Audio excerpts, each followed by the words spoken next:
ആ മഹാമനുഷ്യന് വേണമെങ്കിൽ ഒരു നോക്ക് കണ്ടോളൂ. ചിരിക്കരുതേ. ഷൈൻ ഈ സ്ത്രീ വിവേചനം നേരിടുന്ന സ്ത്രീകൾക്കും അതിക്രമം നേരിടുന്ന സ്ത്രീകൾക്കും ഒപ്പമാണോ? ഉത്തരം പറ. അത് നമ്മള് ഈ ലോകത്തുള്ള ഓരോ വ്യക്തികൾക്കും ഒപ്പമാണ്. നീ എന്തൊക്കെയായി പറയണ പന്നി? എന്റെ ദൈവമേ, ഇത് എങ്ങനെ ഒന്ന് പറഞ്ഞ് മനസ്സിലാക്കി കൊടുക്കാം. അല്ലാതെ സ്ത്രീ പുരുഷൻ എന്ന് നിങ്ങൾ എന്റെ അടുത്ത് ചോദിക്കുമ്പോ തന്നെ നിങ്ങൾ അതിൽ വിവേചനത്തോടെയാണ് എന്റെ അടുത്ത് പറയുന്നല്ലേ? എന്ത് ഭ്രാന്താണ് ഇയാള് പറയുന്നത്? മരുന്ന് അടിച്ചടിച്ച് ഇതുപോലെ ആയിപ്പോയി. സിനിമാ മേഖലയെ കുറിച്ച് സംസ്ഥാന സർക്കാർ നിയോഗിച്ച ഒരു കമ്മീഷൻ അന്വേഷണം നടത്തി. പ്രവർത്തിക്കുന്ന മേഖലയിലെ സ്ത്രീകൾ നേരിടുന്ന വിവേചനത്തെ കുറിച്ചും സ്ത്രീകൾ നേരിടുന്ന വിവേചനം ഞാൻ ജനിച്ചു വളരുന്ന സാഹചര്യം. എന്ത് തേങ്ങയാടി പറയുന്നേ? അപ്പൊ മുതലാളിക്ക് ഇത്ര നേരമായിട്ട് മനസ്സിലായില്ലേ? ഇവൻ പൊട്ടനാണ് മുതലാളി. അയ്യോ, എന്റെ മോൻ പേപ്പർ ഇട്ട് കയ്യിന്ന് പോയി.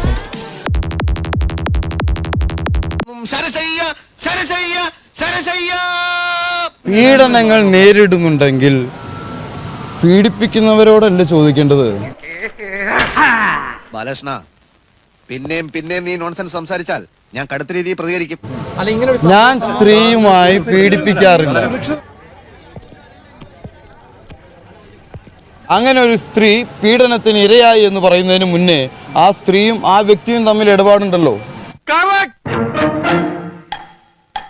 അപ്പൊ തന്നെ ആ സ്ത്രീ കാരണം നോക്കി ഒരെണ്ണം കൊടുത്താ തീരാവുന്നല്ലോ ഈ പ്രശ്നം. നിന്റെ ഈ പരട്ടത്തലയിൽ ഇത്രയും കുരുട്ട് ബുദ്ധിയുണ്ടെന്ന് ഞാൻ വിചാരിച്ചില്ല. ആ മേഖലയിൽ ഡ്രഗ്സ് ഉപയോഗം ശക്തമാണെന്നുള്ളതാണ് റിപ്പോർട്ട് പറയുന്ന മറ്റൊരു കാര്യം. ശക്തമായിട്ട് ഉപയോഗിക്കുന്ന ഡ്രഗ്സ് ഏതൊക്കെയാ സിനിമാ മേഖലകളിൽ?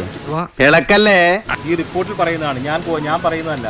അങ്ങനെ പറഞ്ഞു കൊടുക്കണ കലാകാരന്മാർക്ക് ഉപയോഗിക്കാനുള്ളതാണ് അല്ലേ? സാറിങ്ങനെ മാനത്തോട്ട് നോക്കി നിൽക്കി പടിഞ്ഞാറൻ കാറ്റ് വരുന്നുണ്ടോ എന്നറിയാം. ഡ്രഗ്സ് ഉപയോഗിക്കുന്നത് നിയമപരമാണ്. ഡ്രഗ്സ് ഉപയോഗിക്കുന്നത് നിയമപരമാണ്.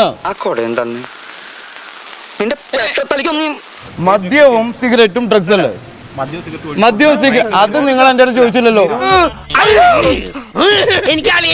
അതിനാണ് ഈ കൊലക്കടി. സിഗരറ്റും ഡ്രിങ്ക്സും പോസ്റ്റ് ഡ്രഗ്സ് അതിന് താഴെ നിങ്ങൾ പറയുന്ന ഈ സാധനങ്ങളൊക്കെ വരുന്നുള്ളൂ.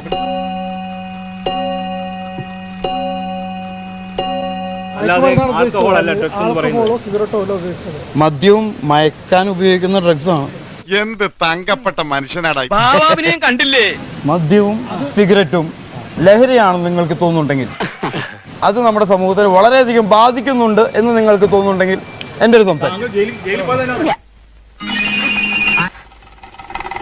പോയത് എന്തിനാണെന്നറിയില്ലേ? ജയിലിൽ പോയത് എന്തിനാണെന്നറിയില്ലേ? അപ്പൊ ഞാൻ പോട്ടെ. എന്റെ കാര്യം കൂടെ ഒന്ന് പറയടാ. ഈ പാവത്തിന് ഒന്ന് അഡ്ജസ്റ്റ് കൊടുത്തേ. അപ്പൊ എല്ലാം പറഞ്ഞ പോലെ